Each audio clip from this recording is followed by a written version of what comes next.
রাজ্যের আবার কোনো ক্ষতি হবে না তো? কিচ্ছু হবে না রূপমতি। ধীরাজের চোখের বাঁধন খোলা হয়ে গেছে, সুতরাং জল নিয়ন্ত্রণে চলে আসবে।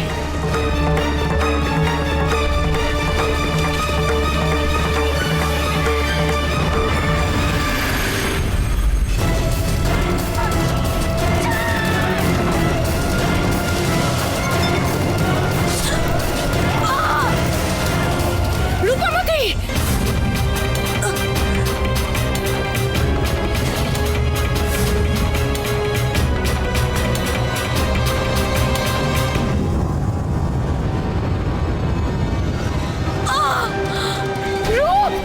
রাজকুমারী! রূপ, এটা কি করে হলো তোর? রূপ, রূপ, এ কি হয়ে গেল তোর? রূপ, রূপ, রূপমতি, রূপমতি, এটা কি করে হলো? কি করলো এমনটা?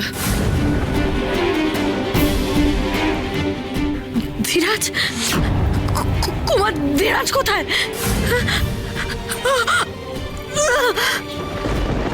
তাই তো, রাজকুমার ধীরাজ। পারলাম না, আমি আমি পারলাম না। এ রাজ্যে জল জল আনতে পারলাম না। কুমার ধীরাজকেও বাঁচাতে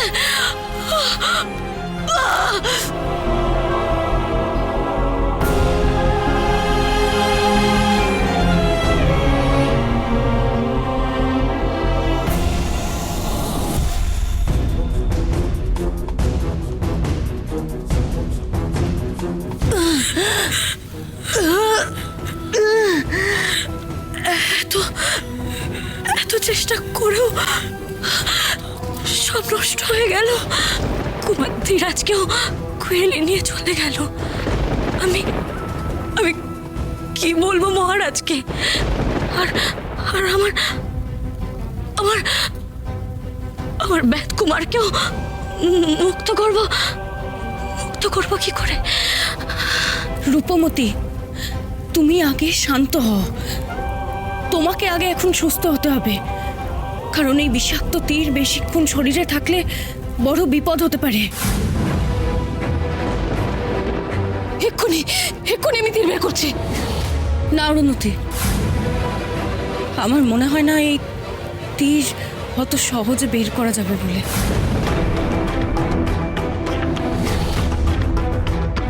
কারণ তীরটা যেভাবে ঢুকে আছে, একটু লক্ষ্য করে দেখো, মাঝে মাঝে উজ্জ্বল হয়ে উঠছে।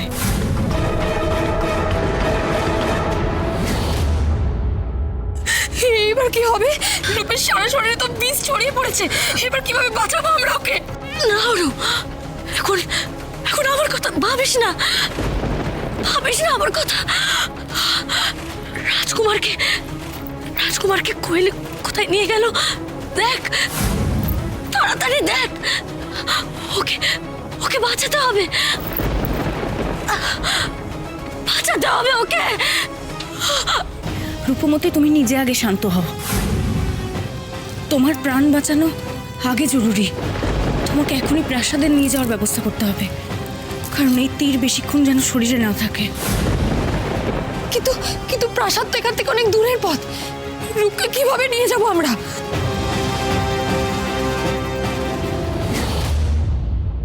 ওটা কি?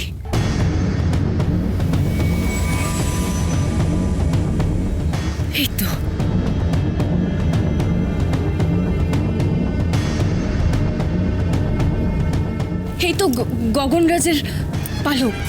তোমরা এক্ষুনি গগনরাজকে এখানে ডাকার ব্যবস্থা করো।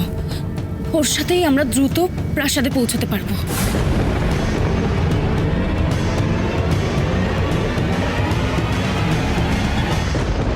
গগনরাজ, এক্ষুনি এসো। রাজকুমারী রূপমতির বড়ই বিপদ। গগনরাজ!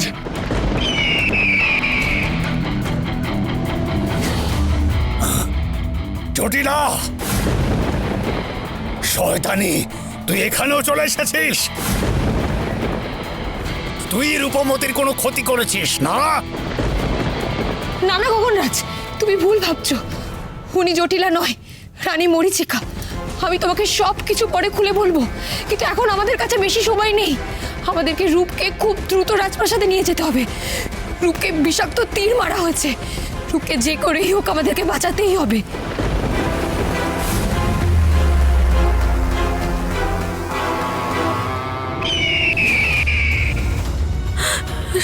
সর্বনাশ হয়ে গেল। আমি তো গ্রামের মানুষগুলোকে তো জল এনে দিতেই পারলাম না, বরং ওদের ঘর বাড়িগুলো পুরো বালি চাপা পড়ে গেল।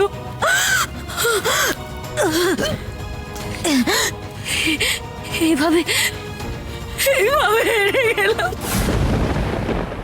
রূপমতি, আগে তোমায় সুস্থ হতে হবে, তারপর অন্য এক উপায়ে কিভাবে কি করা যায় সেটা ভেবে দেখতে হবে। এখন আগে প্রাসাদে ফিরি। কিন্তু প্রাসাদে ফেরার পর মহারাজ যখন কুমার ধীরাজকে দেখতে পাবেন না, কিভাবে যে নিজেকে সামলাবেন কে জানে। গগনরাজ, তাড়াতাড়ি চলো, তাড়াতাড়ি চলো। প্রাসাদে ভেদ কুমারও বন্দি অবস্থায় আছে। আমাদের হাতে সময় নেই গগনরাজ, তাড়াতাড়ি চলো। রাজকুমারকে আমরা ফেরত আনতে পারলাম না,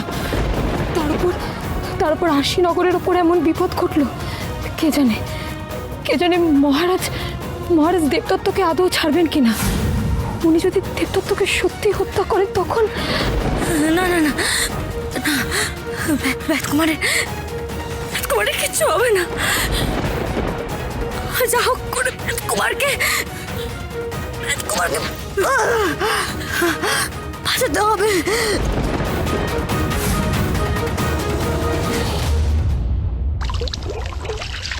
এই পাপিষ্ট মিথ্যেবাদীকে প্রাসাদের ভেতরে হত্যা করে আমি প্রাসাদের অন্দর কলুষিত হতে দেব না। মধ্যাহ্ন অতিক্রান্ত হয়েছে, রূপমতি তার কথা রাখেনি। এবার দেবদত্তকে হত্যা করা হবে। নিশ্চয়ই কিছু একটা ঘটেছে, না হলে রাজকুমারী কথা দিয়ে কথা রাখবে না, এমনটা হতে পারে না। রাজকুমারী নিজে আমায় কথা দিয়ে গেছে, সে যে করেই হোক রাজকুমারকে নিয়েই ফিরবে। তাহলে এমন কি ঘটলো? কি ঘটেছে সেটা ভেবে লাভ নেই দেবদত্ত। এখন যেটা ঘটবে সেটা তোমার জীবনের অন্তিম পর্যায়ে। মৃত্যুর জন্য প্রস্তুত হও।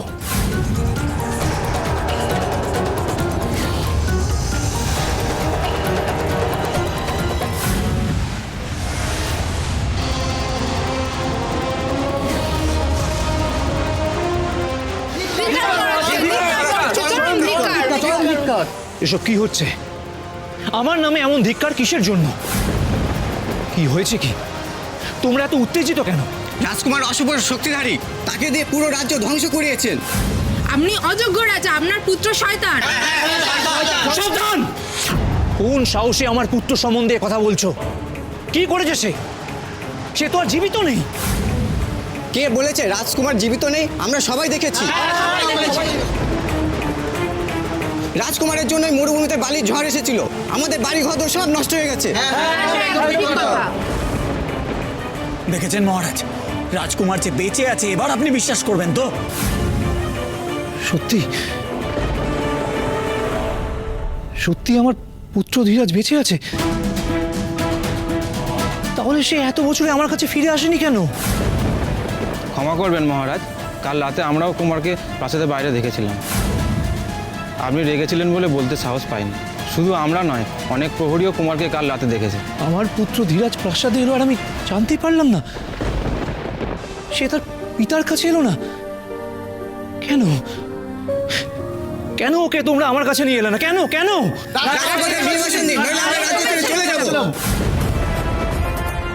রাজকুমারের জন্য বালি ঝড়ে বিরাট ক্ষতি হয়ে গেল। আমরা যে বড় সর্বহারা হয়ে গেলাম। আমি সত্যি বুঝতে পারছি না আমার পুত্র ধীরাজ কি করেছে। সে কি করে এই বালিঝড় আসার জন্য দায়ী?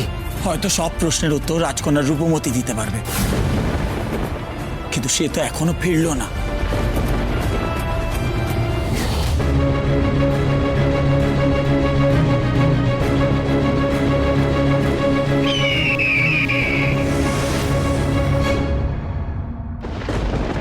গগনরাজ, রূপমতি, রূপ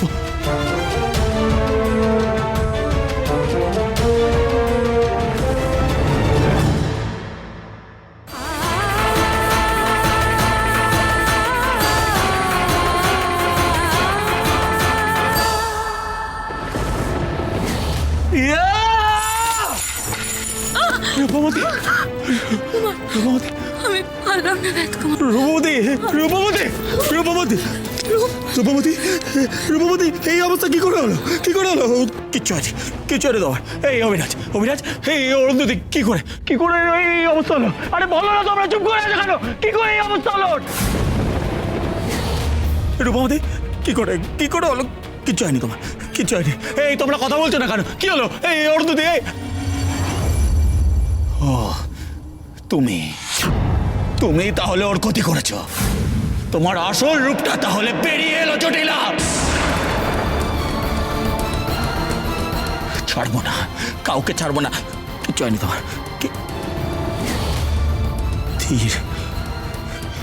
তীর বিদ্ধ হয়েছে রাজকন্যা। সাবধান দেবদত্ত, ওটা বিষাক্ত তীর। ওই তীর লাগার পর থেকে রূপমতির সারা শরীরে বিষ ছড়িয়ে পড়ছে।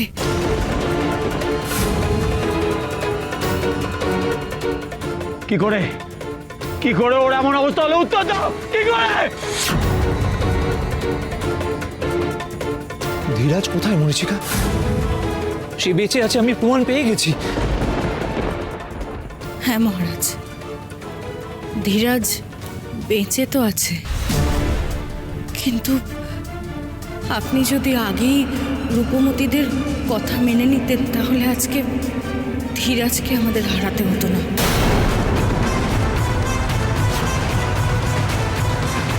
তার মানে ধীরাজ কোথায় তুমি বলছো না কেন? কুহেলির কবলে। ধীরাজ এখন কুহেলির কবলে। কুহেলি রাক্ষসী ধীরাজকে নিয়ে চলে গেছে মহারাজ, আর ওকে ফিরিয়ে আনতে একমাত্র রূপমতি পারে। সে এখন মৃত্যুশয্যায়। রূপমতি ছাড়া কুহেলি রাক্ষসীকে শায়েস্তা করা সহজ নয় মহারাজ। আর রূপমতিকে বিষ তীরও মেরেছে ওই কুহেলি রাক্ষসী।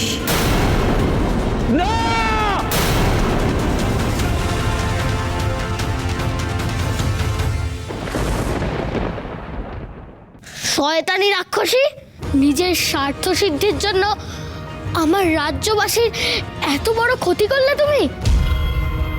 আমাকে আটকে রেখে কি ভেবেছো তুমি? তুমি যা চাও তাই পেয়ে যাবে? কিছুতেই না। কই, তোমায় আটকে রাখিনি তো। যাও না, তুমি মুক্ত।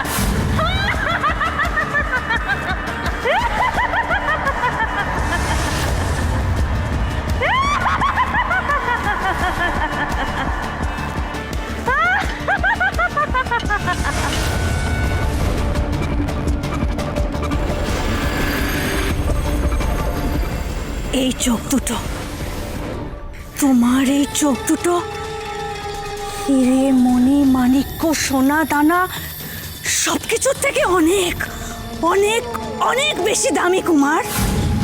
আর আমার এই চোখের জ্যোতির লোভে তুমি এই রাজ্যে এসেছিলে, কিন্তু এই লোভ বালির মতো উড়ে যাবে আর তোমার হাত ফাঁকা রয়ে যাবে।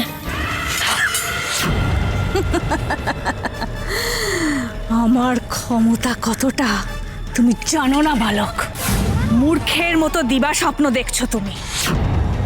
দিবা স্বপ্নে তো তুমি বিভোর রাক্ষসী, আজ তোমাকে যে প্রায় পরাজিত করে ফেলেছিল তার হাতেই তোমার শেষ লেখা আছে, এটা আমি বুঝতে পারছি। শেষ তো তুমি হবে কুমার, তবে তোমার এই চোখ দুটোর ক্ষমতা আজ আমি দেখে নিয়েছি। তোমার চোখের জ্যোতি, তোমার এই ক্ষমতাই আমার মায়া দর্পণ পাওয়ার চাবিকাঠি। আজ রাতেই পূর্ণ শক্তিতে আমি সেই মায়া দর্পণ পাওয়ার চেষ্টা করব। তুমি এখন এখানেই বন্দি থাকো কুমার। রাত্রে কিন্তু তোমাকে না নিয়ে গেলেও চলবে। তোমার এই চোখ দুটো উপরে নিয়ে গেলেই আমার কাজ হয়ে যাবে।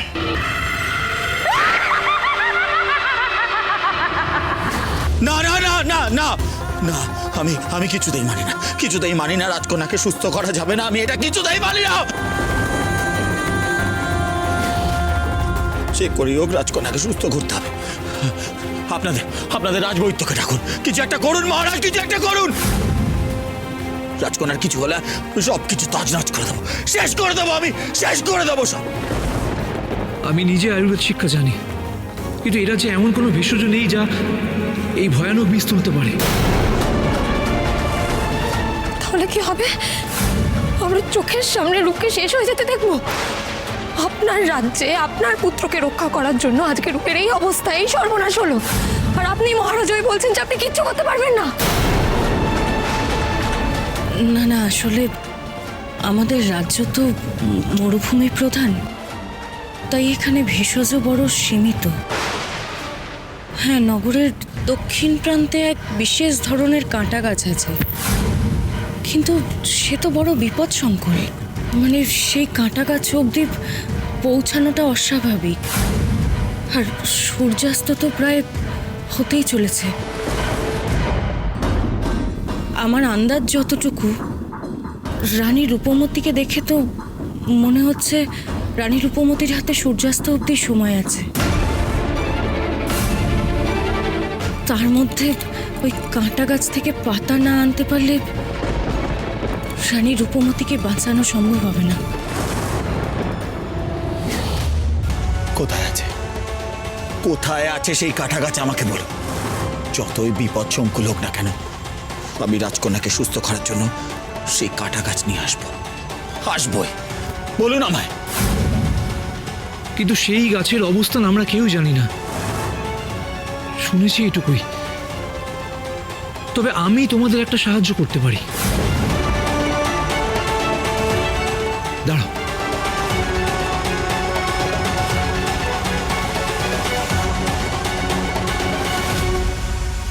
এটা হলো দূরদর্পণ।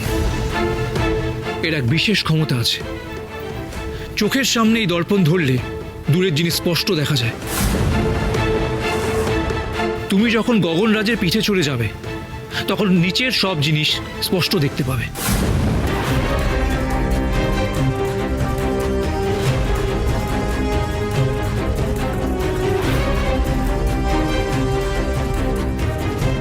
অভিরাজ, চলো, আমাদের বেরোতে হবে। অরুন্ধতী, তুমি রাজকন্যার সাথেই থাকো এখানে।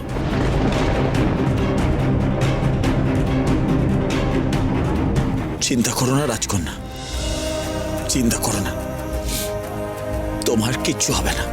আমি ফিরবো, পৃথিবীর সব শক্তি এক করে আমি তোমাকে সুস্থ করে তুলবই।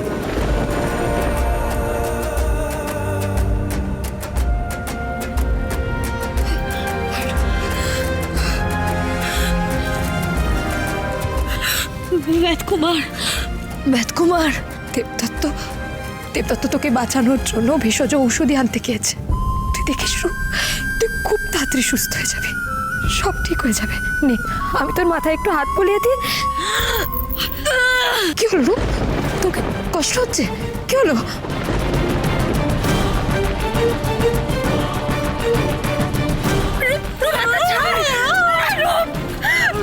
ছাড়।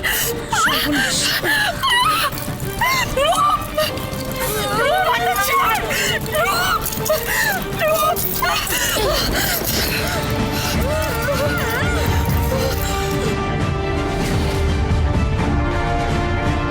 ভাগ্যিস ঠিক সময়ে তোমার হাতটা বেঁধে দিয়েছিলাম, তা না হলে রূপমতির শরীর থেকে তোমার শরীরেও বিষ ছড়িয়ে পড়তে পারত।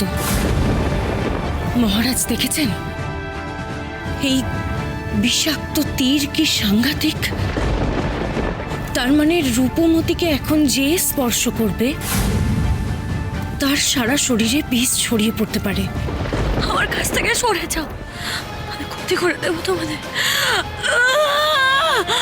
আমার মতে তোমরা এখান থেকে চলো। রানী রূপমতির কাছে কারোরই থাকা নিরাপদ নয়। না, আমি কোথাও যাব না। রূপকে ছেড়ে আমি কোথাও যাব না, আপনারা যান।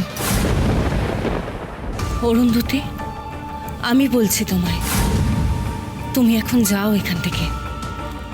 এখানে থাকাটা একদম উচিত হবে না। কিন্তু মহারাজ, আমি রূপমতিকে ছেড়ে কোথাও যাব না, কারণ আমি রূপমতির কাছে বড় কৃতজ্ঞ। ও আমাদের রাজ্যের জন্য যা করেছে তা অন্য কেউ করতে পারত না, তাই আমি ওর দেখাশোনা করব। আপনারা যান,